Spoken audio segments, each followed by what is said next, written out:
এই যে rail line আর তার ধারে এই সবুজ ক্ষেত আর এই যে মাঝখানে আমাদের সুন্দর পথ, গ্রামে যাওয়ার পথ, দুই সাইডে এরকম ক্ষেত আর মাঝখান দিয়ে এইরকম পথ যেতে খুব ভালোই লাগে।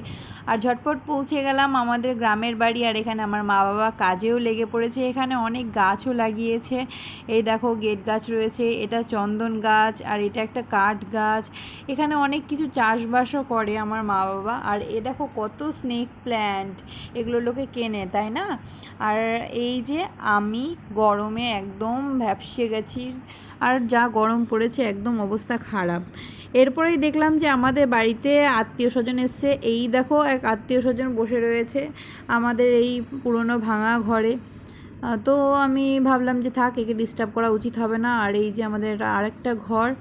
তারপরে আমি চলে গেলাম একটা গাছের ডাল ভাঙতে, কারণ এই সব গাছের ডাল ভেঙে দিলে গাছগুলো একটু ঝাঁকড়া হয়। তাই আমি ডাল ভেঙে দিলাম। আর একটু জঙ্গলের দিকে গিয়ে দেখছিলাম যে ওখানে আরও ছোট ছোট কিছু গাছ রয়েছে, যেগুলো স্নেক প্ল্যান্ট বলে আর কি। আর এখানে মা আরও চাষবাস করেছে এই জায়গাটায়। তো ওই যে আমার মা আর ওই যে আমার বাবা আর আমি এখানে দাঁড়িয়ে, ওরা কাজ করে আর আমি দাঁড়িয়ে দাঁড়িয়ে এইসবই করি। এই দেখো আমি জঙ্গল সরিয়ে সরিয়ে দেখছিলাম। এই দেখো কত গাছ হয়েছে এখানে।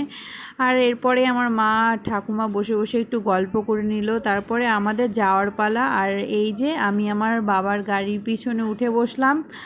আর এরপরে আমরা চলে যাচ্ছি। তো আজকের ভিডিওটা এইটুকুই, দেখা হচ্ছে নতুন একটা ভিডিও নিয়ে। টাটা।